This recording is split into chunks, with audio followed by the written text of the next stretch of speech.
Muchas gracias. Estoy muy emocionada de poder tener una conversación con personas de todo el país el día de hoy, conforme hablamos sobre una respuesta comunitaria coordinada al acecho, al delito de acecho. Yo soy Natalie Ivy, yo trabajo con el Centro de Recursos de Conciencia y Prevención del Acecho. Somos una agencia, si no están familiarizados con nosotros, que está financiada federalmente para brindar capacitaciones justo como esta. Podemos hacer estas capacitaciones de forma virtual, presencial. También tenemos la posibilidad de dar apoyo técnico con recursos, a lo mejor asistencia técnica sobre un caso en específico. Entonces, pues lo que se espera que ustedes se lleven de la llamada del día de hoy es que estamos aquí para ayudarles.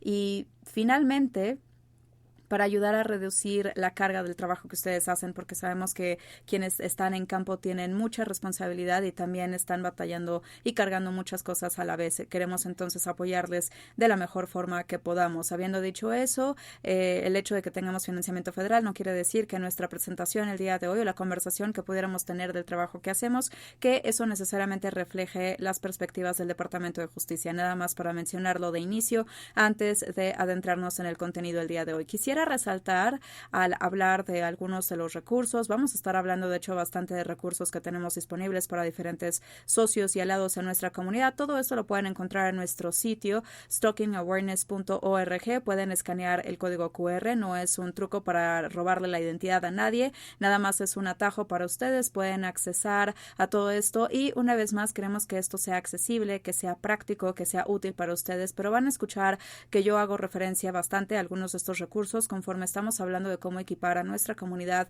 y a nuestros socios en el trabajo que hacemos con respecto a cómo responder al acecho. Aquí una cosa nada más que de mencionar, estamos increíblemente cerca de romper la marca de 7,000 seguidores en nuestra cuenta de Instagram. Si pudieran ir a Follow Us Legally, así estamos en Instagram y nos pudieran seguir, mis colegas estarían sumamente orgullosos de mí, entonces me ayudarían en ese sentido y también es una muy buena forma de estar actualizados de nuevos recursos que tenemos y poder aprender qué es lo que hay disponible y una vez más que podamos apoyarles en el trabajo que hacen. Entonces, ¿por qué estamos teniendo toda una conversación entera sobre una respuesta comunitaria coordinada en el acecho?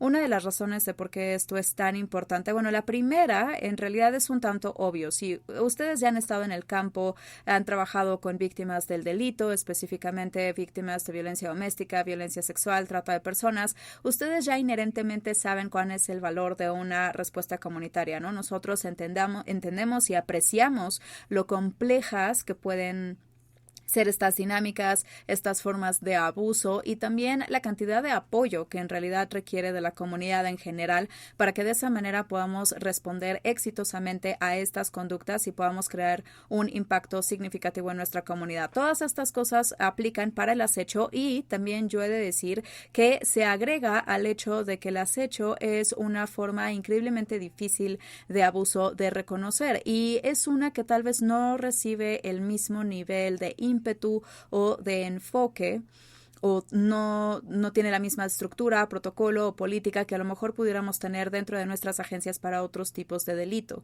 Y esas respuestas son maravillosas. Necesitamos tener buenas respuestas para violencia doméstica, violencia sexual, trata de personas, pero tenemos también que estar pensando en el acecho de la misma forma para poder tener pues esta respuesta predeterminada como comunidad a este tipo de delito, pero al mismo tiempo tenemos que pensar en la forma única en la que puede presentarse el acecho. Entonces, lo que nosotros vemos cuando vemos estas conductas de acecho como un todo es que, bueno, inherentemente tenemos este efecto dominó, digamos, y esa es, supongo que mi forma tal vez informal de describir qué es lo que sucede cuando las personas están experimentando el acecho versus la forma en la que en realidad esto se presenta en nuestros sistemas. Nosotros inherentemente vemos este efecto dominó dentro de los servicios para víctimas, dentro de la fiscalía, los cargos que también formalmente se están presentando y se están persiguiendo.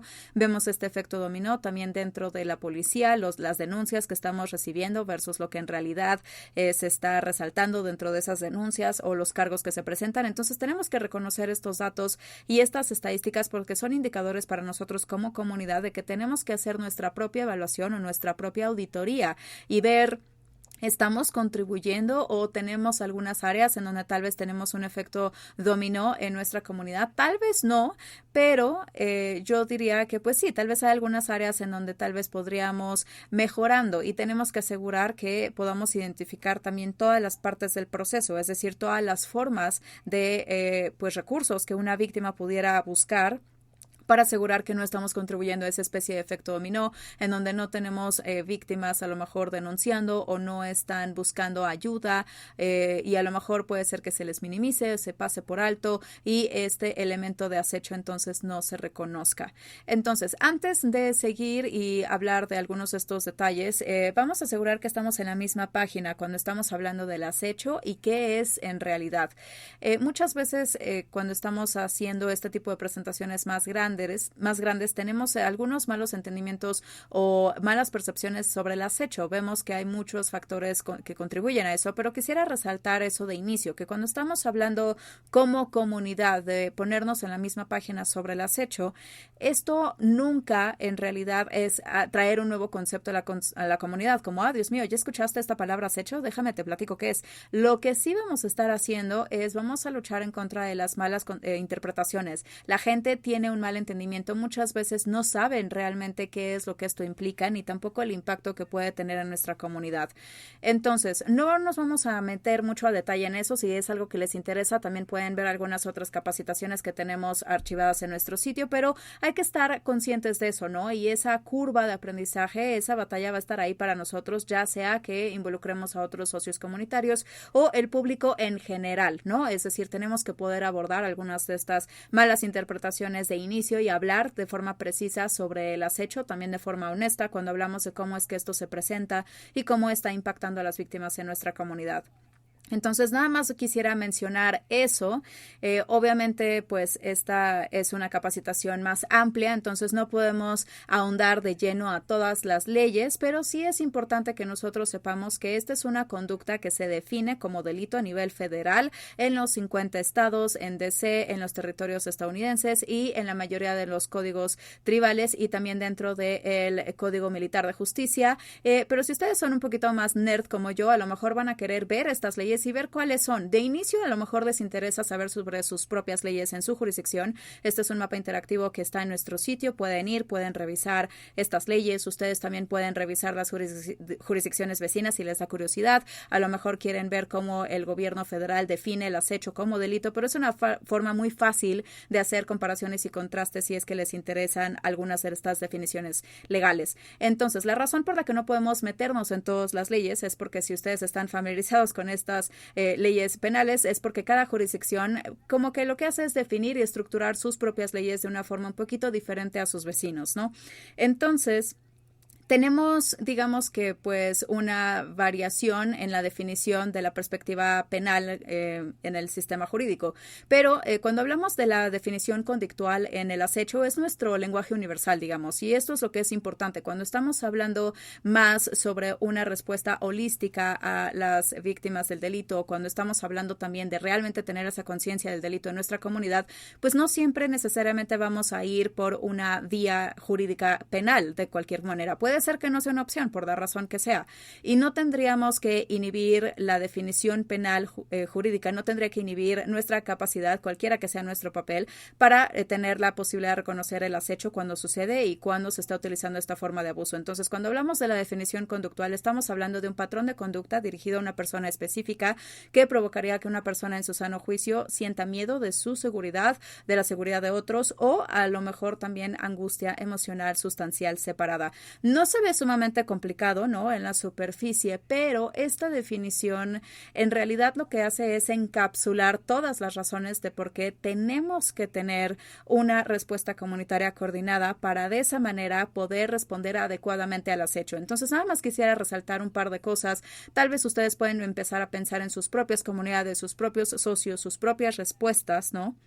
Y una vez más, al hacer algunas de estas auditorías internas para ver si tal vez hay algunas brechas en el sistema para una persona que a lo mejor están en su comunidad experimentando esto. De inicio, vamos a hablar bastante de esto hoy. Es un patrón de conducta. Para que el acecho se pueda identificar y pueda ser reconocido, muchas veces necesitamos tener más de un evento, ¿no? No puedo pensar en una ley que únicamente se basa en un solo evento. Casi siempre son 2 eventos o más. Y en las leyes muchas veces se le refiere a esto a curso de conducta. Ese no es un concepto complicado, pero sí es difícil para nuestros sistemas el identificarlo, porque nuestros sistemas, cuando pensamos en ellos en general, son algo que responden a los incidentes, ¿no? Llamamos al 911, ¿por qué? Porque hubo un incidente. A lo mejor la policía está respondiendo a un incidente. Una víctima puede ser que llegue con nosotros para vivienda de emergencia porque hubo un incidente, ¿no? A lo mejor alguien está buscando ayuda o atención médica debido a un incidente. Estamos diseñados a hacer de esa manera para poder responder a incidentes. Hacemos el triaje de la emergencia o del evento que hace que esta persona cruce nuestra puerta. Y lo que sucede entonces es que si nosotros tenemos estos lentes para responder incidentes conforme estamos participando con víctimas de acecho, puede ser que les respondamos, puede ser que hagamos el triaje de esa emergencia, puede ser que les apoyemos, puede ser que también abordemos cuál fue el evento que las trajo a nuestra puerta. Pero si esa víctima en medio de su trauma no nos dice a nosotros como respondientes, a propósito, este evento único que pues me está arruinando la vida esta noche también es parte de un curso de conducta. Estas son algunas otras cosas que han pasado, esta es la evidencia que yo tengo para poder mostrar que eso sí sucedió, ¿no? Si la víctima no hace eso, que me parece que todas podemos reconocer, esa es una carga bastante pesada para una persona que está en una crisis activa. Si no lo hacen, pues entonces nosotros como respondientes estamos con ellas, hacemos nuestra parte y simple y sencillamente las dejamos ir, cerramos el caso y vamos a decir, bueno, pues sí, no fue acecho porque nunca nos dijo sobre nada, otra cosa, no nos dijo nada más. Estamos esperando que salga a la superficie y si no lo hace, entonces sentimos como que de alguna manera internalizamos que esa es la validación de que el acecho no estaba sucediendo. Entonces, queremos pensar en realidad en cómo cambiar ese guión, esa responsabilidad. Y una vez más, por eso es bien importante tener estas conversaciones en comunidad, porque como lo vamos a platicar el día de hoy, todas las personas en su papel único tienen la oportunidad para tener una intersección con víctimas en diferentes etapas del acecho. Entonces, queremos asegurar de que todos nuestros socios y aliados están equipados para poder ver más allá de ese lente de responder un incidente y preguntar sobre un curso de conducta, preguntar sobre otro tipo de conductas, para de alguna manera, yo muchas veces digo, ¿no?, que si eres una persona respondiente, entonces tienes que comprobarte a ti misma, a ti mismo que no es acecho en lugar de esperar que la víctima lo haga. Y eso implica abrir nuestros lentes cuando estamos evaluando para acecho y tratar de identificarlo con las personas con las que trabajamos. Muy bien, la segunda parte de esta definición, que también puede provocar algo de conflicto, es el impacto que tiene que tener la conducta de acecho, es decir, que causaría que una persona en su sano juicio tenga miedo de su seguridad, la seguridad de otros, o también que pudiera tener angustia emocional sustancial. Si ustedes fueron a la Facultad de Derecho, saben todo sobre este concepto de una persona en su sano juicio, ¿no? Fue su mejor amigo, pero muchas veces no lo entendemos bien. Es decir, ¿qué quiere decir eso? ¿Cómo tendremos que interpretarlo? ¿Quién es una persona en su sano juicio? Bueno, esa es una pregunta justa, ¿no? Pero lo que estamos diciendo cuando estamos hablando de este estándar de una persona en su sano juicio es que estamos viendo el impacto de la conducta desde la perspectiva de la víctima. Y estamos diciendo, sí, esto sí provoca daño, ¿no? Esto sí causa miedo, esto sí causa una angustia emocional sustancial. Entonces, este estándar de persona en su sano juicio más o menos puede separar esta conducta de una conducta que pueda ser menos seria, pero a veces también provoca que cuando nosotros nos falta contexto, cuando nos falta la perspectiva de la víctima, entonces provoca que nosotros no podamos ver el acecho. Voy a utilizar un ejemplo muy rápido, pero si tuviéramos una víctima que tal vez está en medio de una relación sumamente abusiva y las cosas a lo mejor se están poniendo increíblemente violentas, a lo mejor el agresor le dijo a la víctima, te voy a matar en un día y te voy a poner también una docena de rosas blancas en tu tumba, y entonces esto es común, ¿no? Que a lo mejor la víctima lo escuchó y también lo escuchó en medio justo de experimentar agresión física extrema. Tal vez la víctima entonces deja esa relación, empieza una nueva relación en algún otro lado, ya tiene una vida nueva, vive de forma segura e independiente, y entonces entra a trabajar el primer día de trabajo y hay una docena de rosas blancas en su escritorio. El contexto, ¿no?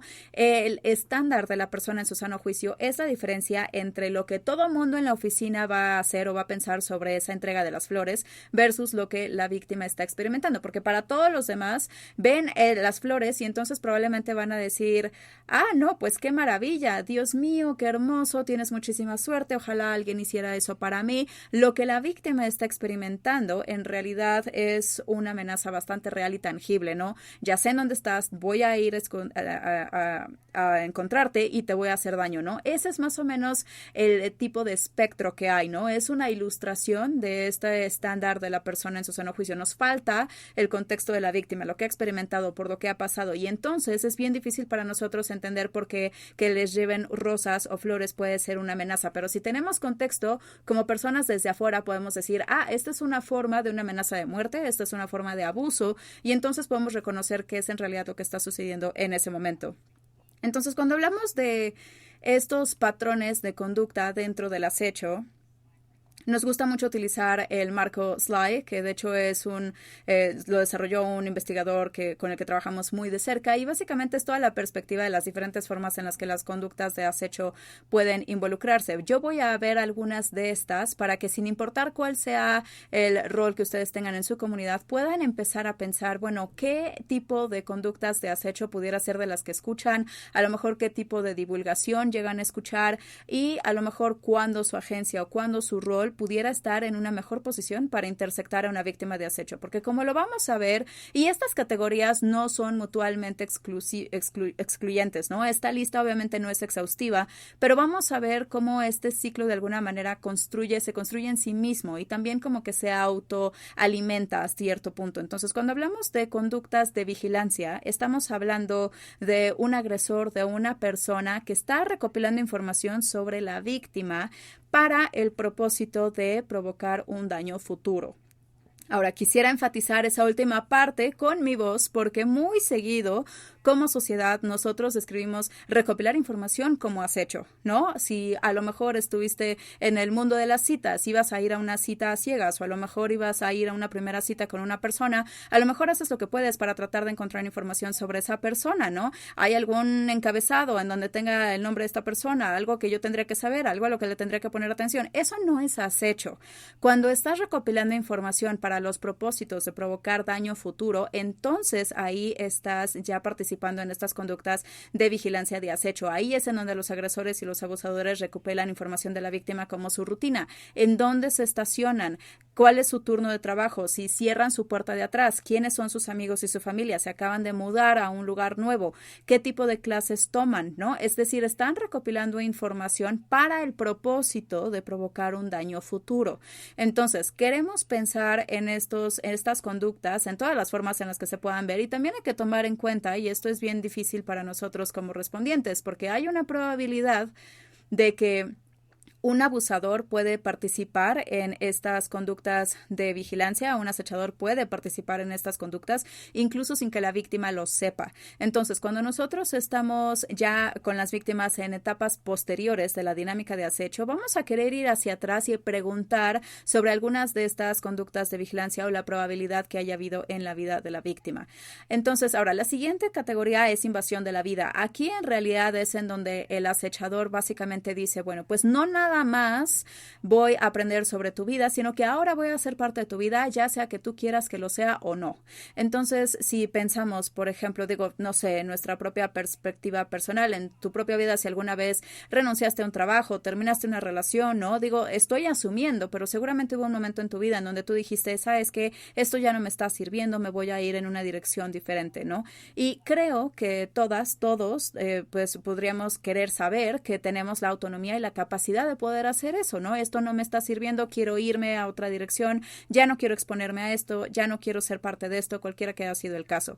Cuando estamos hablando entonces de esta conducta de invasión a la vida, básicamente el acechador está empezando a ejercer ese poder y control sobre la víctima al decir, yo voy a ser parte de tu vida, ya sea que tú quieras que yo lo sea o no. Es decir, tú no tienes la posibilidad de sacarme de tu vida, vas a tener que lidiar conmigo, vas a tener que pensar en mí, vas a tener que verme porque voy a estar en el juego de béisbol de tus hijos, voy a estar sentado en la banca del parque enfrente de tu oficina, voy a estar en el supermercado cuando estés yendo de compras, voy a estar llenando tu teléfono, ¿no? Cuando te despiertes en la mañana vas a tener 132 llamadas perdidas de mí que hice en la noche, voy a ser parte de tu vida y no tienes la posibilidad de sacarme de ella. Entonces vemos cómo esa persona empieza a ejercer ese poder y control en la vida de la víctima. Y después esta siguiente etapa es la intimidación, y aquí es en donde lo que están haciendo es aumentar la cantidad de poder y control que ejercen sobre la víctima, esencialmente al decir, no nada más voy a ser parte de tu vida, sino que además tendría que darte miedo mi presencia, te tendría que dar miedo porque llena el espacio, ¿no?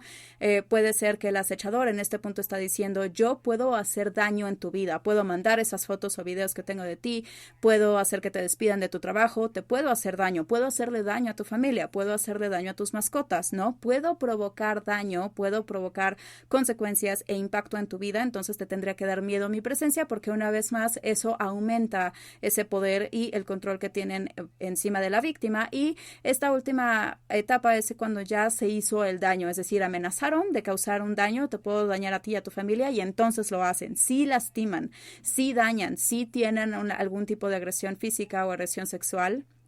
Y también puede haber sabotaje profesional, es decir, crean problemas en la vida de la víctima, crean un impacto real en la vida de la víctima, crean un daño real. Esa es esta última etapa. Entonces pueden ver cómo este ciclo se autoalimenta. ¿Por qué? Porque una vez que ya sucede ese daño, entonces cuando el acechador simplemente vuelve a amenazar sobre un daño, entonces tiene una respuesta más elevada de la víctima. Yo ya sé que tiene la capacidad de provocar daño y entonces se reconoce esta capacidad y aumenta una vez más la percepción del acechador y del poder del control que pudieran tener sobre la víctima. Entonces, como ya lo platicamos, cuando hablamos de estas conductas, algunas de estas conductas puede ser que abiertamente sean delictivas, ¿no? Una agresión física, una agresión sexual, no es muy difícil para nosotros detectarlas, pero algunas de estas conductas no son delictivas abiertamente, ¿no? Por ejemplo, mandar flores, eso no es abiertamente delictivo. Llamarle a alguien, mandarle mensajes a alguien, manejar por la calle de alguien, esas no son conductas delictivas, sino requiere que haya un contexto para que veamos, esto es parte de la invasión de la vida.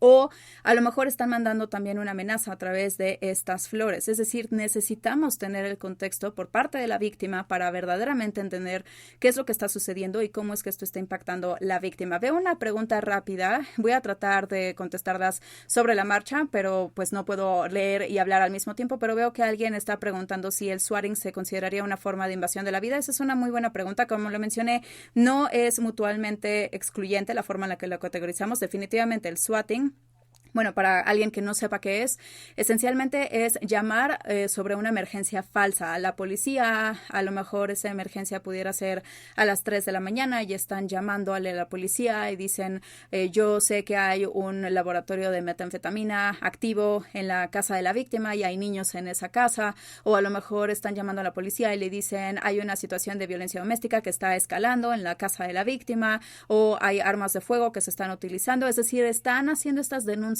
falsas que de alguna manera resulta en que la policía entonces llega a la casa de la víctima con una respuesta bastante elevada. Entonces, por supuesto, eso es invasivo de la vida de la víctima. Yo también diría que muchas veces el swatting pues resulta en daño, ¿no? Justo porque tenemos esta respuesta muy elevada, es decir, estamos en una alta estado de alerta, tenemos confusión cuando responde la policía a este tipo de llamadas. Desafortunadamente no es poco común que haya lesiones, entonces puede ser parte de esas amenazas, puede ser parte del factor de intimidación, también puede ser ya la interferencia, el daño como tal. Esa es una muy buena pregunta y el swatting es un muy buen ejemplo, ¿no? Porque es un tipo de conducta de acecho que podría entrar en muchas diferentes categorías, dependiendo de cómo es que se vea y cuál pudiera ser el impacto que tiene para la víctima. Cuando hablamos entonces de este contexto, queremos asegurarnos de que estamos obteniendo la historia, sí, pero también que idealmente estamos reduciendo la carga que tiene la víctima, es decir, estamos creando estas alianzas comunitarias para que cuando ya hay una víctima de acecho que lo divulga y está accesando a múltiples socios, esos socios, esos aliados tienen una forma de comunicar la experiencia de la víctima, el contexto de la víctima, para que cada vez que la víctima está accesando a alguien en la comunidad no tengan que empezar desde cero.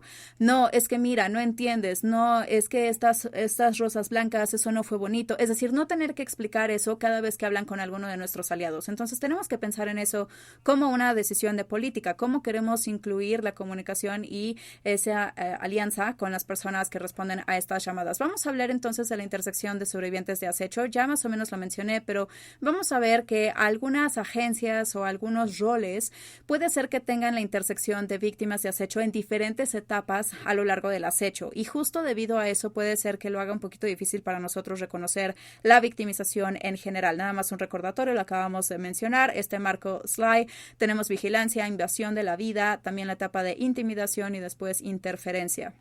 Cuando estamos pensando en nuestra respuesta comunitaria coordinada, voy a mencionar algunos aliados comunes dentro del sistema penal, también algunos aliados en el sistema civil, también algunas agencias de servicios para víctimas, ¿no? Pero quiero que ustedes piensen en su propia comunidad, sus CCR, sus aliados, tendrían que verse tan únicos como se ve su comunidad, ¿no? Cada comunidad tiene su propio enfoque, tiene sus propios líderes, también tiene sus propias rutas, ¿no? Por ejemplo, a lo largo del sistema. Entonces hay que ser muy intencionales con respecto a las personas que están en la mesa para ver si tienen la oportunidad de intersectar a las víctimas y de esa manera poder hacer un cambio que impacte, ¿no? Con la forma en la que están trabajando con las víctimas en su comunidad. Entonces puede ser que vaya más allá de las personas que estamos sugiriendo aquí. De hecho, yo espero que así sea. Espero que estén también incorporando, ¿no? A lo mejor a aliados únicos o personas que están en campo que pudieran ser únicos a su comunidad. Entonces vamos a ver primero el sistema penal.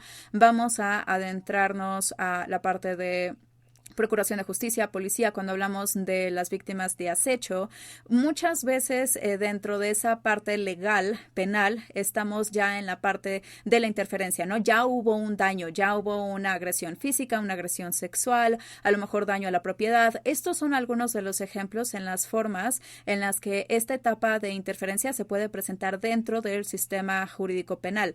Puede ser que vengan a nosotros, puede ser que llamen al 911, puede ser que también involucren a la policía debido al daño que ya está sucediendo sin la conciencia de que ese daño en realidad es parte de ese curso de conducta, ¿no? Entonces, cuando nosotros pensamos una vez más en todas las diferentes formas en las que esto se puede presentar, esta es información importante a considerar porque tal vez estamos haciendo una auditoría informal, una propia evaluación de nuestra comunidad y la forma en la que nosotros estamos respondiendo a las denuncias y a las personas, pero en realidad si ustedes están pensando en hacer algún tipo de auditoría formal, por ejemplo, con las autoridades, con la comunidad en general. Creo que un buen ejemplo de una auditoría formal sería, por ejemplo, una revisión de fatalidad de violencia doméstica. Si ustedes tienen una comunidad, por ejemplo, que está revisando las fatalidades de violencia doméstica, pueden regresar para ver cómo es que surgió el caso, cómo se desenvolvió, quién en la comunidad tuvo la oportunidad para intervenir, ¿no? Hay que pensar en todas las formas en las que esto se pueda presentar. Si hay una auditoría, no nada más pueden decir en dónde están nuestros casos de acecho, es decir, van a tener que pensar en todos los diferentes tipos de delitos que pueden ser etiquetados o nombrados y hay que entender si eso es parte de un curso de conducta o no. Ahora, dentro de la policía o la Procuración de Justicia, algunas de las cosas que quisiera recomendar es asegurar que estamos adaptando nuestras políticas y nuestro enfoque, nuestro procedimiento también para poder buscar esas conductas de acecho, ese curso de conducta que esencialmente puede aparecer en cualquier tipo de denuncia, ¿no? Cuando hay una conducta de acoso, cuando hay una indicación de que hay una conducta abusiva. Y yo cuando digo abusiva no nada más me refiero dentro del mundo de abuso de violencia doméstica, sino también me refiero a de persona a persona, ese tipo de conducta en donde estamos tomando un minuto para considerar si esto podría ser parte de ese curso de conducta. Una vez más, estamos tratando de probarnos a nosotros mismos que este punto de abuso fue un incidente aislado. Podemos pensar, bueno, el que se me ocurre, que a lo mejor podría ir en ambos lados muy seguido, pudiera ser el daño a la propiedad, ¿no? A lo mejor hay una persona que llama y dice, alguien me destruyó el correo, entonces puede ser que sí, efectivamente hubo algunos adolescentes, no sé si todavía lo siguen haciendo, pero eso es algo que en mis tiempos hacían los adolescentes. Cuando yo pues vivía ahí, había adolescentes que destruían, ¿no? Los buzones de los correos. Y no era parte de un curso de conducta, no estaba dirigido en realidad a la víctima, simplemente era un daño de propiedad aleatorio. Ese realmente es un incidente aislado, ¿no? A diferencia de un daño de propiedad que tiene la intención de mandar un mensaje. Cuando tenemos ese tipo de conducta, la víctima pues en realidad va a tener una buena sospecha de quién lo hizo y por qué lo han hecho. Entonces ahí sí hay que separar esos dos delitos para poder asegurar que los estamos viendo con lentes muy específicos.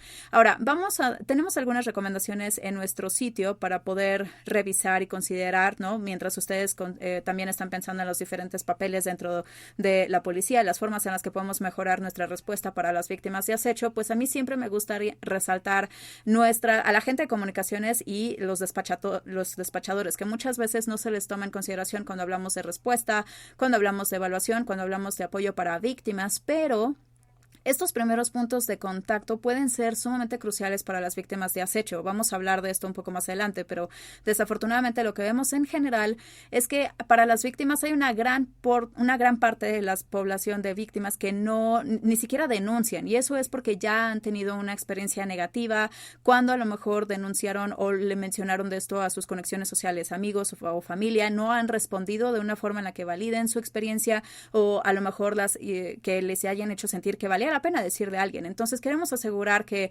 la parte de despacho y comunicación están preparados para hacer lo que se pueda para apoyar a las víctimas, para escuchar activamente, para potencialmente también evaluar para acecho dentro de su propio rol, dentro de sus propias responsabilidades, pero hay formas en las que podemos ayudar a esa etapa. Definitivamente asegurar que las comunicaciones y los despachadores nunca contribuyan a una falta de denuncia, a una falta de seguimiento para la víctima. Cuando estamos hablando de patrullaje, queremos asegurar de que las personas que están en campo tengan puestas estas lentes de acecho, ¿no? Cuando están respondiendo a conductas relativas a abuso, relativas a acoso. En realidad es una oportunidad crucial para que nosotros podamos empezar a construir una relación importante con esa víctima, que se sientan vistas, que se sientan escuchadas. Uno de los casos de estudio que utilizamos muchas veces cuando capacitamos a profesionales en el campo es que lo más valioso, lo que verdaderamente salvó la vida de la persona sobreviviente en ese caso de estudio, fue un oficial, un respondiente, que él hizo muchas cosas en realidad con respecto a su rol, ¿no? En la policía, y hubo momentos en donde hizo arrestos, hubo otros momentos en donde hizo otras cosas, hizo mucho bien, ¿no? Pero lo que tuvo más impacto es que hizo que la víctima se sintiera escuchada, que se sintiera vista, que le creyera, y justo fue por eso que ella siguió contactándolo a él y le siguió contando la historia. ¿No? Entonces, de esa manera, él pudo poner todas estas piezas del rompecabezas juntas de una manera mucho más efectiva. Si no hubiera invertido en ese tiempo y su enfoque con la víctima, pues entonces ella no hubiera estado tan inclinada a hacerlo y hubiera tenido menos partes del rompecabezas, hubiera sido bien difícil entender y apreciar qué era lo que estaba sucediendo. Cuando estamos hablando de nuestra respuesta de policía, también tenemos algunas sugerencias y recomendaciones con respecto a las denuncias sobre la conducta de acecho. Aquí hay que asegurar que hay partes de esta dinámica que vamos a querer incluir en la denuncia. Hay que ser intencionales con respecto a qué es lo que estamos preguntando y también incluir que se articule el miedo de la víctima. Eso puede ser sumamente útil. También eso nos puede ayudar bastante a tener un enjuiciamiento exitoso si es que nosotros nos encaminamos en esa dirección, pero también puede ser muy útil como una táctica para la víctima, ¿no? Nosotros sí vemos que hay algunos estudios que indican que los acechadores, cuando ya llegan a tener una respuesta formal para frenar su conducta, ¿no? Por ejemplo, en el estudio había una orden de protección, pero básicamente en ese estudio dijeron que sí hay algunos acechadores que cuando un sistema de tribunales, por ejemplo, cuando un sistema formal les dice tienes que parar esta conducta, de hecho sí los desanima a seguir participando en esa conducta. Entonces tenemos una respuesta robusta policíaca. Cuando estamos preparados para seguir adelante en el sistema penal judicial, puede aislar a la víctima de la conducta en general, que de hecho pues en realidad es la gran victoria ahí, ¿no? Pero también puede ser algo que nos ayude para tener unas consecuencias más confiables, impactos que también tengan más confianza y que de esa manera nos pueda ayudar a mejorar nuestra respuesta procesal cuando estamos viendo estas conductas en general. Entonces, algunas cosas que hay que considerar es qué políticas tienen, por ejemplo, ustedes implementadas para la policía, para su agencia de policías. Tal vez pensar en casos de evaluación, cómo se están asignando los casos. No muchas veces dentro de múltiples agencias, pero también vemos que en muchos de los casos de pareja íntima se están rastreando, se están identificando, puede ser que se manejen totalmente separados de otro tipo de casos y se entiende, ¿no? Una vez más, pero hay que considerar cómo las víctimas de acecho, específicamente si hay un extraño que está teniendo la conducta o a lo mejor es un conocido, tal vez es alguien con quien fueron a la escuela, a la iglesia, que conocen casualmente, si en esos casos se está también identificando, si se está rastreando y se le está dando el mismo nivel de atención dentro de su sistema. ¿Cómo se está evaluando eso, no?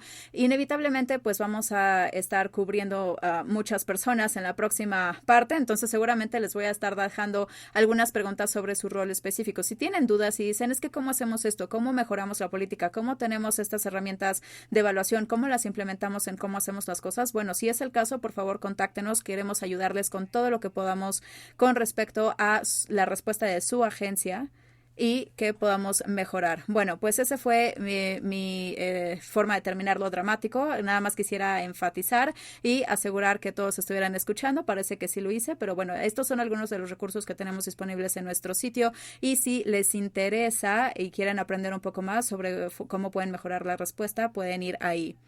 Muy bien, entonces ahora vamos a ver a los aliados procesales. Veo que alguien dice que me congelé. No sé, ¿eso le pasó a todos?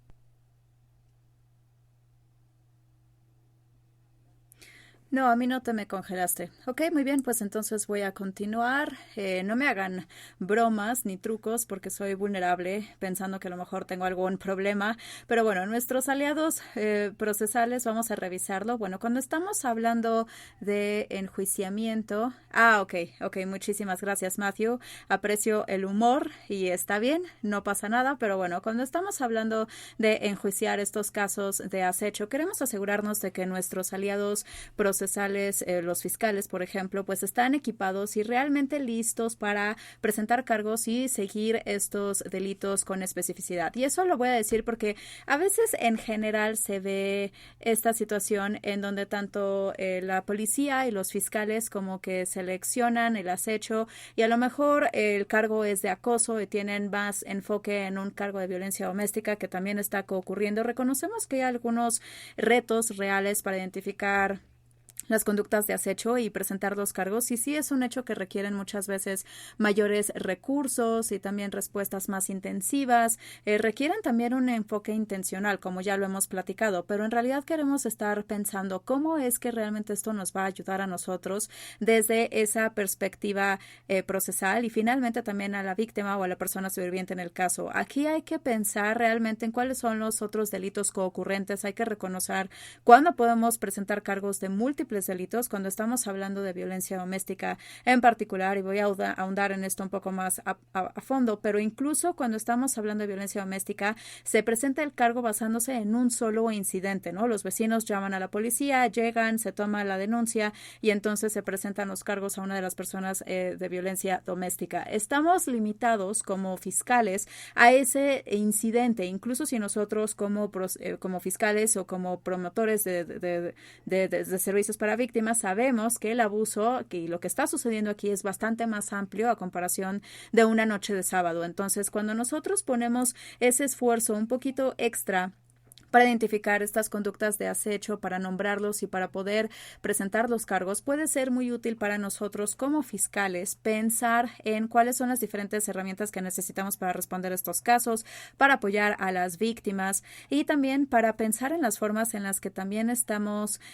pues enfocando nuestra preparación para este tipo de casos. Entonces, algo que a mí me gusta mencionar, y hablo de mi propia experiencia como fiscal, yo trabajé durante un periodo breve de tiempo como fiscal en Tennessee situaciones sí, principalmente con violencia doméstica y sexual. Y yo recuerdo que estaba aterrada de los encabezados de lunes en la mañana. ¿Con qué caso me voy a despertar el lunes en la mañana? Y bueno, pues esto es antes de que hubiera un ciclo de noticias de 24 horas, pero ¿qué tipo de caso es el que me va a despertar el lunes en la mañana y voy a ver a las personas con las que acabo de trabajar? Tal vez voy a ver un terrible resultado de lo que sucede en la comunidad y entonces tengo que pensar en la oportunidad que acabo de tener con esa persona. Yo estaba lista, en realidad casi desesperada para poder tener cualquier herramienta o cualquier indicador con respecto a cuáles son los casos a los que tendría que prestarle atención, cuál necesitaría mayor respuesta, mayor nivel de apoyo. Entonces puede ser útil para nuestros fiscales para esos fines, ¿no? Digo, esto no quiere decir que entonces efectivamente vaya a tener una respuesta de más alto nivel, pero puede reducir ese estrés y esa ansiedad de decir, estos son algunos indicadores, estas son algunas cosas a las que les tenemos que poner atención. Pero en realidad, desde el panorama general, es que cuando nosotros presentamos cargos de acecho, estamos abriéndonos a la posibilidad como fiscal de poder contar una historia más completa. Entonces, como ya lo mencioné, si únicamente estamos hablando del sábado en la noche, pues entonces estamos sumamente limitados para poder platicar sobre cuáles son las dinámicas de abuso, la conducta, la naturaleza continua de esta conducta abusiva. Muchas de estas cosas que inherentemente ya sabemos, dado que hacemos este trabajo y nos capacitamos para este trabajo, pero no necesariamente le podemos platicar de eso a un jurado o al juez, sino que estamos sumamente limitadas a ese sábado en la noche en general. Cuando nosotros presentamos cargos de acecho debido a que tiene un curso de conducta, entonces nos abre la ventana, nos abre esa plataforma de qué es lo que podemos contar sobre esta experiencia desde la perspectiva de la víctima para entonces ayudar ya sea al juez o al jurado para que pueda entender firmemente cuál es toda la dinámica. Crea esta pasarela, digamos, bastante más grande para nosotros en términos de poder contar la historia y crear un impacto en cómo lo hacemos. Entonces, eso lo digo para animar a que, bueno, desde la perspectiva fiscal, pues sí, podemos ver que a lo mejor estamos equipados para presentar cargos de acecho, pero también si nosotros lo consideramos puede ser un regalo que se nos da y una ventaja que podemos tener cuando estamos tratando específicamente con algunos casos y ahí vamos a ver que la retribución definitivamente va a ser benéfica. Y también va a ser una manera muy adecuada para poder abordar estos delitos y estas conductas en nuestra comunidad. Entonces, rápidamente quisiera resaltar algunos de los recursos que tenemos de nuestro lado, pero también nuestra otra agencia matriz es Equitas, que esta es una agencia que está conformada por ex fiscales que tienen muchísima experiencia. Entonces, tenemos a fiscales aquí en la llamada, tal vez tienen personas en su comunidad que a lo mejor van a hacer capacitaciones y a lo mejor tratan de traer también a sus fiscales, ¿no? Oigan, pues ustedes también tendrán que capacitarse. Hemos estado pensando en estos delitos, hay que hacerlo de forma diferente. Si tenemos algún obstáculo o una dificultad, por favor, no duden en contactarnos. Definitivamente con mucho gusto vamos a contestar cualquier pregunta que surja o también podemos involucrar a nuestros expertos en Equitas para que les ayuden al trabajo que hacen desde una perspectiva fiscal. Muy bien, ahora, dentro del ámbito penal legal, quisiera aquí resaltar la supervisión pre y post adjudicación. Entonces, la preadjudicación va a ser los supervisores o antes del juicio que están haciendo este monitoreo de gestión de casos para personas antes de que hayan sido adjudicadas, antes de que se determina la culpa, es decir, son personas que están en esta supervisión. Muchas veces aquí salen del arresto y entonces obviamente la post-adjudicación ya va a ser las personas que están en condición de libertad condicional y entonces se le tiene que pues vigilar también dentro del sistema. Entonces, idealmente, esto aplica igualmente para la parte de prejuicio. Queremos asegurar de que estamos considerando y pensando en estas conductas de acecho cuando estamos evaluando a los agresores, ¿no? He trabajado en un programa prejuicio y muchas veces hay formas en las que podemos evaluar o categorizar los casos y normalmente es relativo al delito al que se está presentando cargos, ¿no? Eso tiene sentido, es a lo mejor algo relativo a abuso de sustancias o a lo mejor de violencia física, etcétera, pero aquí hay que pensar un poco en lo que ya platicamos. Todas las formas en las que el acecho pudieran presentarse en el sistema, a lo mejor pudieran ser cargos de daño de propiedad, pero al final la conducta en realidad es el acecho. Hay que pensar en formas en cómo podemos identificar mejor estos casos para supervisarlos adecuadamente. También tenemos algunas recomendaciones Es más o menos como una política modelo para las personas que trabajan en el ámbito de libertad condicional con respecto a la supervisión. Muchas veces estamos hablando de condiciones especializadas. Yo reconozco que a veces pues son muy generales, ¿no? Estas recomendaciones. Siento que las condiciones de supervisión pueden ser muy únicas a una jurisdicción, puede ser también muy único para una oficina individual con los recursos que tenga disponible, puede ser muy específico del juez que a lo mejor tiene enfrente, es decir, qué tipo de condiciones de supervisión están disponibles. Pero aquí nada más queremos que ustedes piensen en formas en las que podemos mejorar y podemos aumentar la supervisión de estas personas, porque vamos a estar platicando de por qué en un momento, pero bueno, vamos a hablar de los casos de alto riesgo, es decir, estas conductas de acecho, etcétera, pues en realidad van a estar muy de cerca correlacionadas con los casos de alto riesgo. Una de las cosas que siempre quiero resaltar, estaba haciendo una capacitación la semana pasada para algunos de nuestros oficiales o supervisores pre y post adjudicación, y estábamos hablando de la oportunidad de verdaderamente poder participar con los acechadores esencialmente, ¿no? Es decir, están trabajando con personas que tal vez están en su preadjudicación o la postadjudicación, pero básicamente tienen la posibilidad de crear una relación con estas personas. Y sí hemos visto que cuando vemos parte de los estudios con relación a los factores de motivos detrás del acecho, vemos que hay acechadores que se sienten con mucho derecho a su conducta, es decir, no tienen ninguna vergüenza de esa conducta de acecho, se sienten como que pues efectivamente es su derecho participar en esta conducta, participar en este control sobre otra persona. Entonces, pues eso es algo que también surge en la conversación y podemos escuchar de su perspectiva. Puede ser algo muy útil para nosotros porque una vez más estamos tratando de recaudar información, ver qué es lo que está sucediendo para que de esa manera podamos mejorar la supervisión de esa persona, tener una buena idea de en dónde está su mentalidad, cuál es su perspectiva con respecto al abuso. Es un rol único dentro de nuestro sistema penal legal con nuestros oficiales y lo que hacen pre y post adjudicación. Entonces es algo que pueden considerar.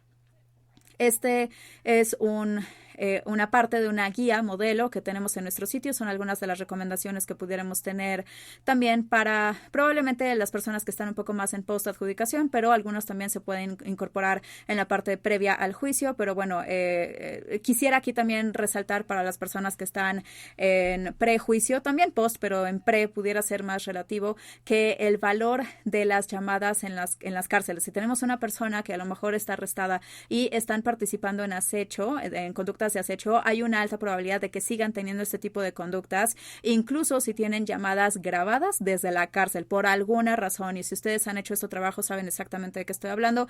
Por alguna razón, la grabación que le dice a la persona, oye, esto se está grabando y de hecho la policía lo puede revisar, pareciera que eso no evita que estas personas participen en este tipo de conductas de acecho. Entonces, una vez más, si necesitamos recaudar información, si necesitamos aprender o evaluar la seguridad de la víctima o queremos pues poder categorizar adecuadamente el riesgo que representa esta persona, bueno, pues esas llamadas de las cárceles pueden ser muy fructíferas y bueno, pues a veces puede ser algo incluso entretenido, pero definitivamente es algo que nos da muchísima información. Veo que alguien se unió y alguien dijo, sí, incluso los mensajes de texto en las tabletas de la cárcel. Bueno, eso fue antes de mi época, pero sí, me imagino que utilizan cualquier forma y medio de comunicación que puedan tener a la mano para seguir practicando esta conducta abusiva. Una vez más, nada más para resaltar algunos de los recursos que tenemos para nuestros socios y aliados en esta arena de nuestra comunidad, pero no pasen por alto también a las personas de pre y post adjudicación porque son jugadores muy importantes que hay que tener sentados a la mesa, tienen una perspectiva muy valiosa en los casos, también tienen una oportunidad muy valiosa para poder intersectar y también promover la seguridad de la víctima. Entonces asegúrense de que sean parte de la conversación. Muy bien, entonces vamos a ver el sistema civil legal. Cuando hablamos de esto, y yo sé que en realidad pues es una categoría bastante amplia, ¿no? Pero hay que pensar en dónde en el ciclo del acecho pudiera ser que vemos a las víctimas que accesan este tipo de recurso. Y una vez más, esto es una generalización, pero sí vemos que las víctimas se involucran con el sistema civil legal en diferentes puntos de intimidación cuando hay amenazas, ¿no? Probablemente el daño como tal todavía no ha sucedido, pero ya hubo una amenaza al daño, entonces hay víctimas que están accesando tal vez para solicitar una orden de protección. Vemos también en invasión de la vida, a veces eso también puede hacer que una víctima accese al sistema civil legal. De la misma manera, si pensamos de la parte civil, a lo mejor mejor pensando en los tribunales familiares o las audiencias de custodia e incluso dentro de también pues los tribunales propiamente, las demandas entre las partes, ¿no? A veces es algo que también se puede utilizar e incluso se pueden aprovechar los acechadores de eso, lo vamos a revisar, pero ahí es en donde vemos esta intersección y también la oportunidad de que las víctimas puedan accesar a la ayuda y verdaderamente que nuestra comunidad responda. Entonces, una vez más, cuando pensamos en quién tiene que sentarse a la mesa de la respuesta comunitaria coordinada, con quién tenemos conversaciones, por favor, no dejen de lado a sus socios civiles y en el área legal. Y esto también incluye a lo mejor las personas que están ayudando a las víctimas, ¿no? Las de ayuda jurídica. Son personas muy importantes que hay que estar en la mesa. También los secretarios jurídicos. Hay que tener conversaciones y crear concientización. Brevemente también quisiera resaltar más o menos como un área emergente, digamos, de las conductas de acecho, que en realidad es utilizar como un arma todo el sistema legal. Y vemos que el sistema civil legal específicamente es vulnerable a este tipo de abuso y de usarlo como arma. Pero vemos que hay agresores que están utilizando el sistema para básicamente poder acosar, abusar y provocar mayores daños en las vidas de las víctimas. Estos nada más son algunos ejemplos de las formas en las que pueden hacer esto. Y nuestra respuesta a esto es que pues no hay una solución perfecta de decir, bueno, así es como podemos evitar que esto suceda dentro de nuestro sistema, pero tenemos que estar conscientes y tampoco nos podemos esconder en la arena y decir, bueno, pues ojalá pudiéramos hacer algo, porque pues cuál es el punto. Hay algunas cosas que sí podemos hacer. Mucho de esto es de concientización e intencionalidad. Cuando vemos que una persona abusa del sistema y también cómo podemos tener algunas conversaciones y planes sobre estructuras que van a estar implementadas o cosas que hay que también considerar. Entonces, yo, por ejemplo, cuando hablo con las personas que representan a las víctimas en el sistema legal civil, hay algunas cosas que a mí me gusta que consideren. Estas nada más son sus sugerencias generales, ¿no? Ante los tribunales. Parte de esto es preparación jurídica, ¿no? Que nosotros lleguemos con esta mentalidad de las objeciones que a lo mejor muchas veces no parecieran que sean algo muy que nos pone en shock, pero al final de cuentas es una práctica común, ¿no? Una parte a lo mejor va a pedir ciertas cosas, la otra parte también va a pedir a lo mejor lo mismo, todo el mundo va a tener tal vez una oportunidad para hacerlo. Nada más hay que prepararse como abogados, digamos, para cambiar la forma normal en la que hacemos las cosas, ¿no? En un caso regular, tal vez a ambos les damos esa cortesía profesional, pero en este caso yo estoy preparada para decirle al juez por qué este caso no tendría que aplazarse, porque eso va a provocarle un daño a mi cliente y asegurar que entonces estamos protegiendo a nuestras clientes, por ejemplo, de cualquier tipo de regla de tipo de abuso de contacto, a lo mejor de la parte legal. A veces también tenemos abogados de la defensa que están contactando a la víctima. Oye, ¿realmente quieres que se hagan estos cargos? ¿Realmente quieres que pierdan su trabajo? ¿Quieres que pasen tiempo en la cárcel? Hay que asegurar de ser intencional para evitar que eso suceda, que se aísle a la víctima, pensar en las fuentes de los testimonios y verdaderamente reducir la carga de que pues la víctima tenga que llevar toda la historia. Hay otras personas que a lo mejor han visto, que han escuchado, que han atestiguado esta conducta de abuso y si es el caso, ¿cómo podemos ayudar a usar eso para poder mejorar un poco más la experiencia del cliente dentro del sistema civil? Y también otra cosa que quisiera decir, no voy a pasar mucho tiempo en esto, pero hay que decir la preparación. Para aquellos de nosotros que hemos estado en tribunales todo el día, todos los días, 5 días a la semana, nosotros somos bastante fluidos, ¿no? En poder estar en los tribunales. Y no nada más en eso, sino que también no estamos conscientes de esa fluidez. Asumimos que todo el mundo sabe en dónde se tiene que estacionar o cómo es que se va a ver o cómo se siente estar en el tribunal. Asumimos que todo el mundo ya sabe lo mucho que se puede tardar. Ya asumimos todas estas cosas, estas partes de la experiencia, porque para nosotros ya se ha hecho bien normal, pero entre más puedan ustedes desglosar, digamos, cualquiera de las partes que no se conocen, ya sea el transporte, en dónde uno se estaciona, por qué puerta se entra, qué es lo que sí puede pasar por seguridad, ¿no? Si se pueden desglosar todas esas partes desconocidas, realmente se ayuda a reducir mucho la ansiedad y el estrés que la víctima puede ser que sienta de ir ante un tribunal. Eso nada más para mencionarlo. Hay que estar conscientes de esa fluidez y también estar conscientes de, pues básicamente todo el segmento de la población que probablemente nunca ha estado expuesto a un tribunal, a un juzgado, cómo es que funcionan las cosas dentro. Y ya ahí también hay que pensar en cuestiones logísticas de seguridad, aislamiento y también una vez más, muchas conversaciones con otros de los aliados en los tribunales, a lo mejor los oficiales, los promotores, defensores, con las agencias de servicios para víctimas para darle apoyo a la víctima. Eso definitivamente es sumamente útil para nosotros para no estar sobreexponiendo a la víctima a este tipo de abuso o de conducta. Yo estaba en una capacitación con algunos consultores que trabajaron en este tipo de casos y una persona estaba diciendo en general, los acechadores no dejan de ir al tribunal, ¿no? Los acechadores no se pierden esa oportunidad para estar en el tribunal porque saben que la víctima va a estar ahí. Es decir, el tribunal les está dando acceso a la víctima y eso es algo que van a tomar como una oportunidad cada vez que puedan. Entonces tenemos que tener esa conciencia. A lo mejor no hay mucho que podamos hacer para limitar eso, pero podemos ayudar a aislar a la víctima tanto como sea posible durante estos procedimientos en los tribunales. Y después del tribunal también lo principal, que de hecho esto es verdad para las 3 diferentes etapas, pero hay que hacer planeación de seguridad, de verdad, pensar en la logística de cuando se va la persona del tribunal.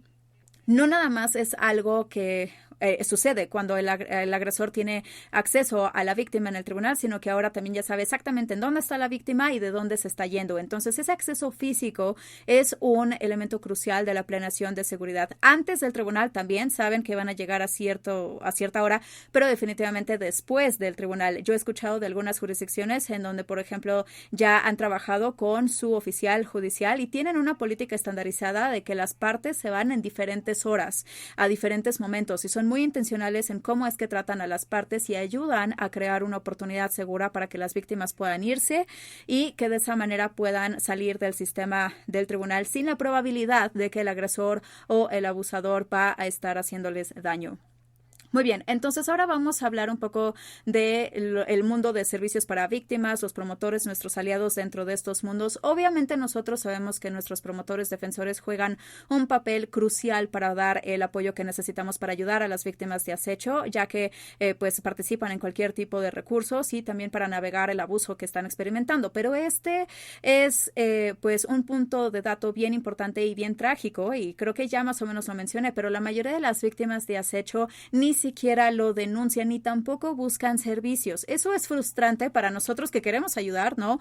Como de decir, oye, es que queremos ayudar, estamos preparados para ayudar, estamos aquí para ayudar y nadie lo está pidiendo, nadie nos pide ayuda. A veces nos sentimos como que nos limita, pero también este es un punto de dato como un ímpetu para poder crear más trabajo en la comunidad, asegurar que estamos siendo intencionales con nuestra respuesta comunitaria, intencionales con la forma en la que ofrecemos servicios, la manera en la que también incorporamos a las víctimas para poder empezar a cambiar cómo está este punto de datos, ¿no? Y específicamente cuando se trata de servicios para víctimas, si ustedes son una agencia de servicios para víctimas, muchas de las agencias con las que yo he trabajado están enraizadas en movimientos increíbles, comunitarios que salieron de ayudar, de apoyar, de rescatar, bueno, tal vez no de rescatar, pero de apoyar a las víctimas de violencia doméstica, ¿no? Que de ahí viene el ímpetu de donde surgió este movimiento en la década de los 70, 80 y 90, lo cual es fantástico, es maravilloso, pero lo que sucede también a veces es que estas agencias de servicios para víctimas, como también definitivamente lo he visto en algunas comunidades pequeñas, como que se les conoce como la agencia de violencia doméstica, ¿no? Y de hecho, a veces también puede ser que tengan nombres, ¿no? Que a lo mejor son servicios que se les alude que tienen que ver con conexión de ciertas relaciones, ¿no? Como la casa de mi mamá. Y hay muchas buenas razones a lo mejor de por qué tienen esos nombres, pero todo el punto que quiero hacer es que hay que asegurarnos de que nuestra agencia de servicios para víctimas haga claro para las víctimas de acecho que no tienen una conexión de relación con su agresor, que aún así pueden obtener servicios. Entonces, todo eso es para decir, y esta es la auditoría rápida que pueden hacer para su propia comunidad. Si hay una víctima que necesita una vivienda de emergencia de su comunidad, ¿eso está disponible para esa persona? Esa es la primera pregunta. Y la segunda es si dicen sí está disponible, tenemos un refugio de emergencia, trabajan con víctimas de acecho. Bueno, entonces la víctima de acecho sabe eso. pueden fácilmente encontrarlo. ¿Hay algún mensaje o comunicación de la Agencia de Servicios de Víctimas en el sitio que crea confusión o que crea una barrera para esa víctima? Estas son algunas de las cosas que pueden pensar, porque eso definitivamente nos va a ayudar a cambiar esta tendencia de los puntos de datos, pero específicamente se espera que pues pueda ayudar a mejorar la respuesta y verdaderamente apoyar a las víctimas de acecho. Cuando estamos hablando de agencias de servicios para víctimas, sabemos que están involucrándose con las víctimas en diferentes etapas. A veces ya sucedió el daño, a veces sí están accesando los servicios para cosas como un refugio de emergencia, o a lo mejor se les dio la referencia porque a lo mejor estaban en un caso en el sistema legal penal o el sistema civil. Esto no es mutuamente exclusivo. Yo sé o excluyente. Yo sé que hay en otros momentos en donde las víctimas pueden llegar, pero es muy probable que haya algún tipo de incidente que sea lo que los traiga a nuestras puertas. Entonces, cuando estamos hablando de las víctimas del delito, cuando estamos evaluando, a veces estamos hiperconscientes y también sumamente preparados para identificar elementos de violencia doméstica, tal vez de violencia sexual, tal vez incluso de trata de personas, pero hay que asegurar que efectivamente estamos identificando la conducta de acecho también. Es una lente adicional que necesitamos tener cuando hablamos con las víctimas sobre su experiencia y lo que están experimentando. Y para eso, cuando hablamos con las víctimas, a veces vemos también esta confusión se malentiende que las conductas de acecho únicamente suceden después de una ruptura, ¿no? Yo estaba saliendo con esta persona, era mi novio, rompimos, ya no funcionó y entonces ahora pues están teniendo esta conducta sumamente abusiva y de acecho. Puede ser cierto, pero yo también diría que si una persona está teniendo esta conducta después de una ruptura, entonces eso quiere decir que tenían la capacidad,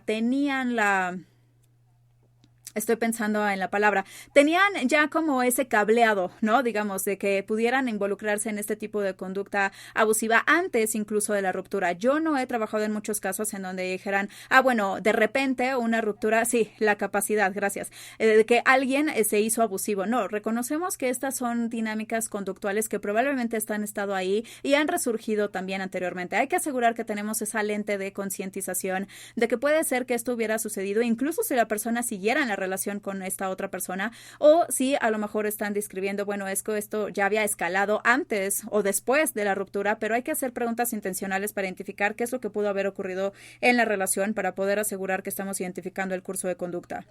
Una de las razones de por qué realmente queremos identificar estas conductas de acecho entre todas estas otras victimizaciones coocurrentes, específicamente violencia doméstica, es porque nosotros sabemos que la coocurrencia de violencia por parte de la pareja, violencia doméstica y acecho, tienen unos indicadores muy serios para nuestras víctimas. Sabemos que representan un riesgo grave para nuestras víctimas y pues bueno, les voy a dar la oportunidad para que ustedes me digan por qué consideran que esto representa un gran riesgo para las víctimas, pero en realidad hay millones de respuestas para esta pregunta, pero básicamente es porque son quienes más saben de la víctima, ¿no? Tienen conocimiento de la víctima, saben cuál es su rutina, saben cuáles son las relaciones que tiene la víctima, a qué le tiene miedo, también tienen históricamente una relación con la víctima, pueden mandar cosas como amenazas simbólicas, como una docena de rosas blancas y la víctima sabe exactamente qué es lo que está diciendo sin que otra persona lo sepa, saben cuáles son las aplicaciones que usa la víctima, incluso tal vez sus contraseñas para sus cuentas,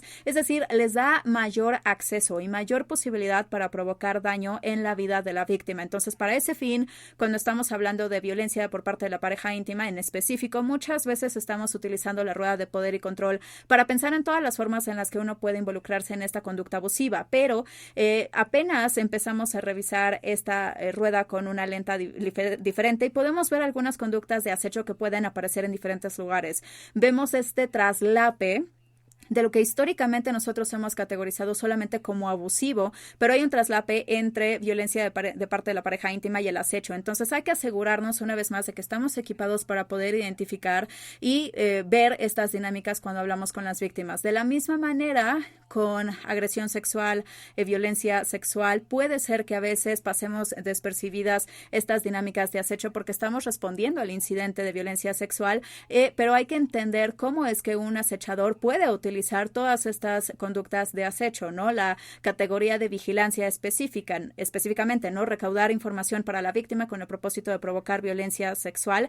Están recopilando información de su rutina, en dónde se estacionan, si cierran su puerta trasera, todo lo que ya habíamos platicado anteriormente. Recopilan esa información para el propósito de entonces poder llevar a cabo un acto de violencia sexual después en contra de la víctima. Sí vemos ocasionalmente que hay acechadores que solicitan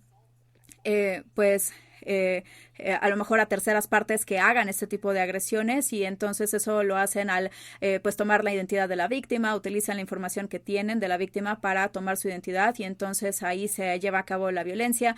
Pero también puede ser que veamos este tipo de conductas de acecho pues en la parte, digamos, también de final de la violencia sexual, ¿no? De decir, yo no le digas a nadie lo que sucedió porque tengo estas fotos tuyas, estos videos, las amenazas, la conducta invasiva, verdaderamente ejercer ese poder y control sobre la víctima. Eso es algo que también podemos ver que sucede después de que ya sucedió la agresión sexual. Entonces hay que tener esta perspectiva más amplia conforme estamos involucrando a las víctimas de diferentes formas de abuso para poder identificar cuándo es que pudiera estar presente el acecho, si es que está presente dentro de estas formas de abuso coocurrentes.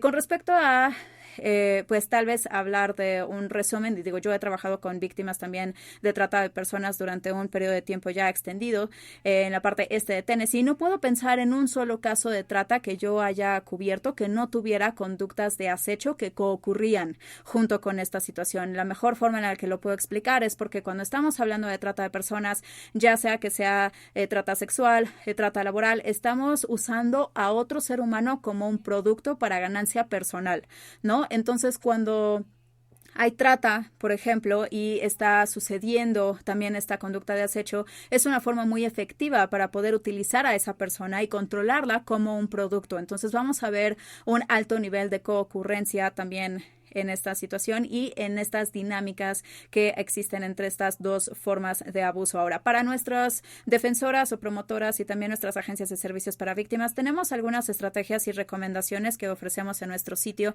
para ayudar a asegurar que estemos preparados para identificar el acecho, para poder responder específicamente. Y bueno, pues por supuesto que esto tiene toda una gama, no nada más de identificar y evaluar de forma efectiva, pero también planear en cuanto a seguridad de forma intencional para que todo esto pues esté considerado, y eso lo tenemos disponible en nuestro sitio. Ya vamos a cerrar, pero bueno, vamos a cerrar viendo por qué necesitamos una respuesta comunitaria coordinada. Yo espero que haya contestado esa pregunta hasta cierto punto, pero nada más para recapitular una vez más, si pueden incorporar esto en su propia auditoría y en sus propios sistemas, hay que reconocer que hay barreras universales para las víctimas del acecho en su capacidad para poder tener acceso a una respuesta y para poder tener acceso a recursos y apoyo de las comunidades en general. Estas son entonces algunas barreras generales que vemos, y pudiera ser el tipo de áreas en las que ustedes ahondan o con las que lidian. Esto sucede en su comunidad, estas barreras están presentes. Eso nos da un buen punto de inicio, una lista de control de inicio muy buena de cosas que tenemos que revisar y que tenemos que platicar y tal vez mejorar, porque necesitamos hacer que todo el mundo esté en la misma página cuando estamos hablando de manejar este problema. No va a ayudar si tal vez una balanza está menos equilibrada que otras. Queremos asegurarnos de que todos estamos listos y preparados para poder reconocer el acecho y responder a él de forma específica. Entonces, para eso, si ustedes ven una variación de estas preguntas y de evaluación y todos los recursos que hemos mencionado, pues hay que asegurar que efectivamente se hayan evaluado de manera efectiva. Y básicamente yo diría que cuando se está evaluando para el acecho, estamos utilizando lenguaje conductual. Estamos preguntando sobre la conducta que nos interesa. Podemos preguntar, ¿eres una víctima de acecho? Pero probablemente no vamos a tener respuestas de calidad de esa duda, de esa pregunta. Si preguntamos sobre ya la conducta como tal que nos interesa, entonces ahí sí podemos empezar a identificar cuándo es que este tipo de conductas de acecho están sucediendo. Para eso, cuando estamos hablando del daño, hay que asegurar que estamos identificando también el impacto que está teniendo en la vida de la víctima. Entonces hay que preguntar sobre el impacto emocional. También podremos preguntar sobre ajustes que han hecho en su vida, cómo es que esto está siendo disruptivo para su vida, ¿no? La forma en la que esto está cambiando su vida. A lo mejor al haber tenido que experimentar este abuso y sobrevivir esta forma de conducta abusiva. Aquí nada más brevemente quisiera resaltar estos factores de riesgo en caso de acecho, porque son cosas importantes para nuestra comunidad que hay que tener conciencia, hay que entender, pero estos son pues los indicadores de los casos que tienen la probabilidad para poder escalar, y cuando estamos hablando de escalamiento vemos que el impacto emocional que tienen estas conductas en las víctimas, pues la gran mayoría de las víctimas tienen un miedo real por su seguridad física. Incluso también al pensar en tener que navegar la vida con este miedo real y entonces preguntarse si va a estar bien, si va a estar segura físicamente, el impacto que eso puede tener. Y desafortunadamente también el otro punto es que los acechadores también participan en conductas violentas y también físicamente invasivas. Vemos una correlación con el acecho y la peligrosidad de nuestras comunidades, amenazas con armas, daño a propiedad, amenazas explícitas con relación al daño físico. Vemos todo esto y la probabilidad de todo esto aumenta, y sabemos como respondientes que sin importar en qué papel estamos, en qué campo estamos, sabemos en general que estos son indicadores de comunidad a los que les tenemos que poner atención y tenemos que estar preparados para responder a ellos.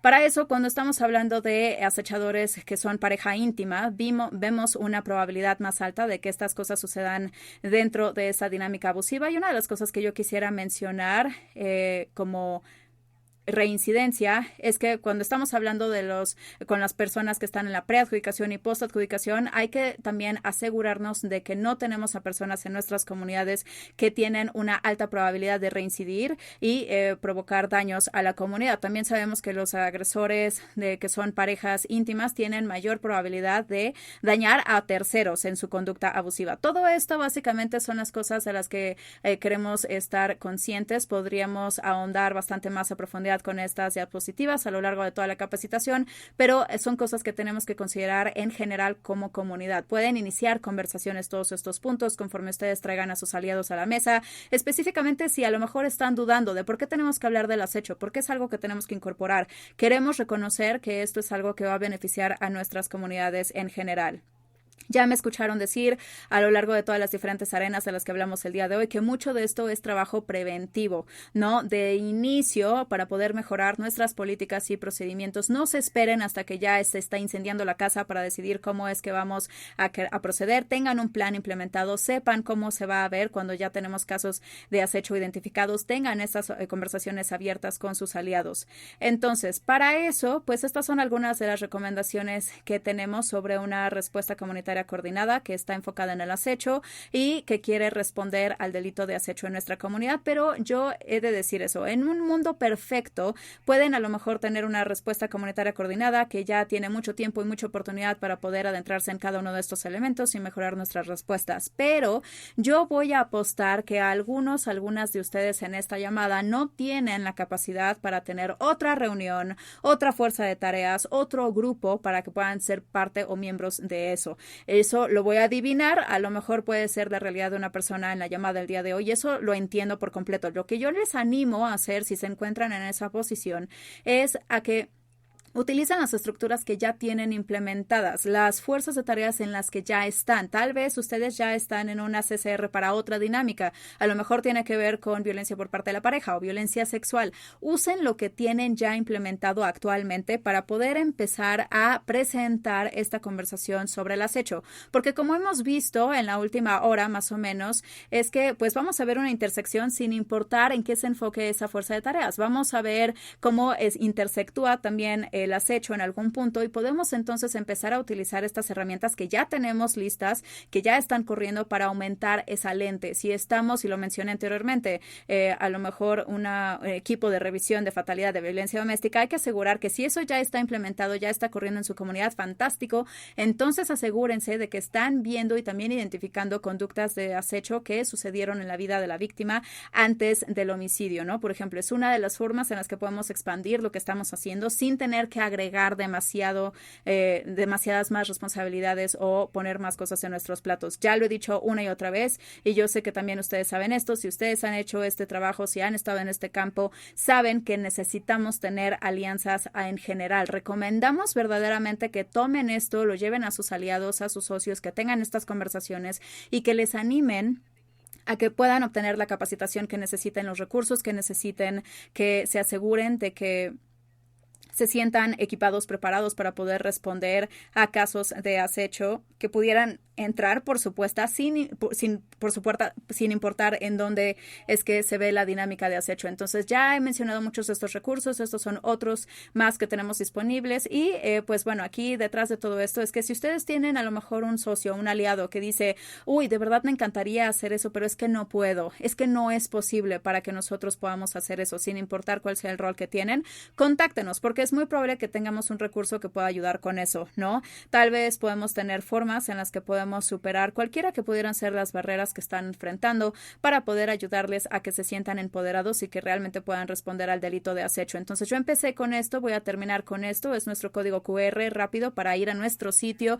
Pueden ahí entrar, pueden encontrar estos recursos, pueden contactarnos también, como yo lo mencioné también de inicio.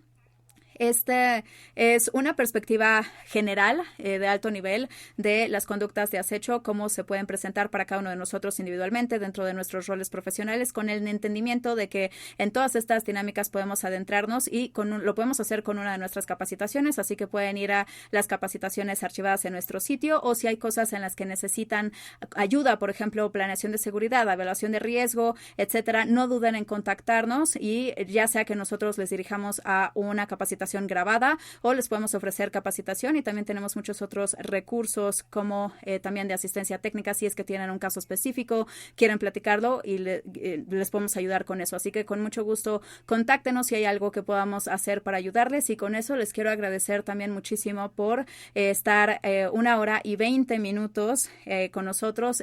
Gracias, aprecio muchísimo el trabajo que están haciendo en campo y verdaderamente estamos muy agradecidos de socios y aliados como ustedes que están dispuestos a aumentar su conocimiento para poder tener nuevas perspectivas y pues hacer algún cambio muy significativo en la comunidad. Así que muchísimas gracias por su paciencia con ese pequeño problema técnico y bueno, voy a ver si hay algunas preguntas o Emma también me puedes decir algunas en caso de que me haya perdido.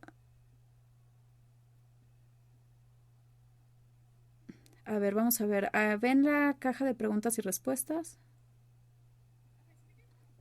Ok, creo que sí tuvimos una muy buena pregunta sobre involucrar a la policía y me parece que esta persona tal vez ya se salió, pero había una pregunta que dice, yo me imagino tener una conversación de acecho con nuestra policía y el fiscal que han estado en el trabajo durante mucho tiempo y tienen mucha más experiencia que yo. No quiero como darles a entender que estoy tratando de enseñarles algo, pero también quiero saber qué saben ellos y cómo evalúan para el acecho. Creo que esta es una muy buena pregunta y es una que tal vez no sea única, ¿no? Es decir, la diplomacia que está detrás de construir una respuesta comunitaria coordinada podría ser su propio estudio y su propia capacitación. La verdad es que sí implica diplomacia, implica cierta intencionalidad para construir relaciones. Parte de eso va a ser único y va a ser muy subjetivo a las relaciones y el rol que tengan en su comunidad. Lo que yo encuentro que es útil y lo pienso pues en dos diferentes formas, ¿no? Uno pudiera ser la forma micro, ¿no? Que es el alcance pequeño. Cualquier oportunidad que yo tengo, si voy a estar tal vez involucrando a la policía o tal vez incluso estoy tratando de iniciar una conversación con la policía en sí, cada vez que yo participe ahí, a lo mejor con donas y café antes de que empiece la reunión, si estamos trabajando en un caso, lo que sea, cada vez que surja la posibilidad, yo hago preguntas abiertas para que me ayuden a aprender más, pero también para que ellos sepan que tengo curiosidad, ¿no? ¿Qué hacen ustedes para evaluar el acecho? ¿Cómo funciona eso en campo? ¿Tienen la capacidad de hacerlo para acecho? ¿Qué tan serio consideran que es esto en la comunidad? ¿Ven este tipo de situaciones? Pueden hacer estas preguntas abiertas que nos pueden dar mucha información y nos da la oportunidad también de empezar una conversación, porque puede ser que haya una desconexión ahí, ¿no? ¿no? Tal vez el oficial dice, no, eso nunca sucede aquí. Ah, ¿en serio? Qué interesante, porque yo estoy leyendo algunos de estos estudios y veo la prevalencia y es pues difícil de creer que nuestra comunidad es una anomalía y que eso no sucede aquí, ¿no? A lo mejor nos lo estamos perdiendo, tal vez no se identifica cada vez que se debería. Ese pudiera ser a nivel micro, y a nivel macro es en realidad hablar con las personas con las que haya la oportunidad y esta capacidad de poder crear cambios en las agencias, ¿no? Y una vez más, eso depende mucho de su rol, de su relación con las personas, pero hablar con la gente que sí se encarga de políticas, de procedimientos, y cuando estoy hablando con personas que tienen la capacidad de hacer cambios a gran escala, muchas veces estoy hablando de resultados comunitarios. Estoy hablando de mejorar nuestros sistemas para que no tengamos a personas que tienen más probabilidad de reincidir en la comunidad. Mejorar los sistemas para que no tengamos a personas que tienen más probabilidad de lastimar a otros miembros de la comunidad, ¿no? Estamos hablando de resultados y estamos hablando del panorama general para mejorar la respuesta y también para mejorar la seguridad comunitaria en general. Son las dos cosas que yo diría, pero por supuesto hay mucha conversación que se necesita tener y con mucho gusto siempre podemos platicarlo. Veo que también hay algunas otras preguntas que son obligatorias, por ejemplo, para el Departamento de Policía de San Francisco. Qué maravilla, me encanta escuchar eso. También me encantaría saber cómo es que eso ha cambiado, por ejemplo, el reconocimiento que tiene la agencia de acecho. ¿Están aumentando los casos de acecho? A lo mejor tome un rato para que los datos reflejen los cambios, pero eso es maravilloso. Me encantaría verlo. Yo soy detective ya jubilado, ahora trabajo en una organización y tendremos que considerar más capacitación. Hago mucha capacitación en nuestra área para policía. Sí, definitivamente creo que es una muy buena recomendación. Yo creo que ahí sobre predicar con el ejemplo, justo tuve una llamada ayer y una de las cosas más difíciles para defensores y promotores es cuando se está preparando y empoderando a una víctima para poder tener acceso a la ayuda a lo mejor de la policía o de los fiscales. Se les tiene que preparar con esa lente de fiscales o con esa lente de policía, que es algo que se siente bien diferente tal vez a la forma en la que nosotros nos involucramos con la víctima como defensor o promotora, ¿no? Pero sí, eso es cierto, Brian. Hay una importancia de poder traducir eso y también preparar y empoderar a las víctimas de una forma que les sirva mejor cuando realmente las podemos preparar para los sistemas, la realidad de los sistemas, pero al mismo tiempo enlazar ese lenguaje y esa conversación entre estas dos agencias es algo crucial, así que creo que es una muy buena sugerencia. ¿Tenemos alguna otra pregunta? Sé que nos quedan 5 minutos más o menos. Nada más quisiera reconocer que terminé antes y con todo y apagón, entonces creo que eso es algo que pudiera pasar a la historia de Spark. Emma puede documentar eso, pero bueno, puede mencionarlo para la agencia. Sí, ok, sí, nosotros solemos tener reconocimiento y algo de reconocimiento de la idea de Brian sobre cómo los ex policías muchas veces ayudan a unir estos puentes entre la defensoría, la incidencia y los aliados de la policía. Sí, yo estoy de acuerdo. Incluso a mí me encantaba también tener a los consultores de policía, por ejemplo, para que hicieran eso conmigo, porque pues al final sí hay un valor muy real en hacer que haya gente que efectivamente pues se han ganado esa placa, ¿no? Como quien dice, para poder ser parte de esa conversación. ¿Alguna otra duda? Yo sé que su tiempo es valioso, no los vamos a retener aquí. Ok, sí, si yo pudiera, yo crearía alguna forma para poder darles dulce virtual en mis capacitaciones. Me encantaría poder hacer eso porque sí, es algo muy efectivo. También hay jueces y fiscales que muchas veces preguntan cuál es la amenaza de muerte en este tipo de casos de acecho. Sí, John, me encantaría poder platicar contigo de forma individual con respecto a eso, de la ley de acecho con la que estás lidiando en cualquiera que sea la jurisdicción en la que te encuentras. Creo que a veces puede ser que haya un hiperenfoque en el impacto o la naturaleza de la conducta, ¿no? Lo que yo escucho a veces es que los fiscales o los jueces únicamente dudan, revisar un caso si no tiene un impacto extremo. Y entonces lo que a mí me gusta hacer cuando hay ese tipo de mentalidad, digo, yo lo hago a la antigua, pero pues es básicamente como poder romper esa regla, digamos, o esa ley para poder decir, a ver, esto es lo que dice la ley, esto es lo que se requiere para que este delito pueda ser reconocido para que se puedan presentar cargos y esta es la evidencia, esto es lo que la víctima está ofreciendo, entonces, ¿por qué nosotros no lo estamos haciendo? Entonces, es decir, dar una aclaración de cómo la ley muchas veces no está traduciéndose a la experiencia de la víctima en lugar de verlo desde la forma y desde la práctica, porque a veces escuchamos que, pues es que así lo hemos hecho siempre o así es la forma en la que nosotros manejamos las cosas y se entiende, pero aquí queremos pensar en cómo podemos tratar de empujar un poquito cuando se pueda y también abrir estas líneas de comunicación. Sí, Evelyn, la recomendación sobre traer casos de acecho en homicidios, eso también pudiera ser algo que inicie la conversación y definitivamente este es un error real que sucede en la comunidad. ¿Cómo podemos aprender de esto y cómo es que eso se pudiera ver? A ver, vamos a ver. Hay algunas personas también poniendo comentarios. Muy bien. Ok, parece, John, que estás en California, me parece. Ok, sí. Sí, tenemos leyes bastante diferentes. Asumo también elementos muy diferentes a estas leyes. A mí me interesaría, ahondar un poco más en esas leyes para ver las especificaciones y ver cómo se ven. Alguien más dijo que trabajó con una víctima que tenía más o menos el mismo resultado con la policía, que les faltaba la amenaza de muerte. Me parece que eso puede ser muchas conversaciones que se necesitan, también hay mucha renuencia, entonces me da curiosidad si es una cuestión de educación sobre estas conductas de acecho, que esta amenaza de muerte abierta no tiene que estar presente para que haya indicadores de letalidad o de daño físico. Entonces tal vez eso también pudiera ser una forma benéfica en la que se podría empezar a abordar ese problema también.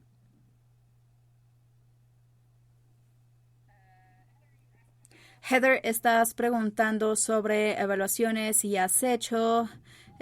También te sacó la conexión. Bienvenida al club. Me parece que Emma sí en algún punto puso los recursos que tenemos. Sí tenemos unos recursos de evaluación de acecho. Ahí depende de cuál es el rol profesional en el que estés. No estoy muy segura si a eso estabas haciendo alusión o parece que es otro comentario. Ok, parece que alguien ya te dio la información. Muy bien, ahí está.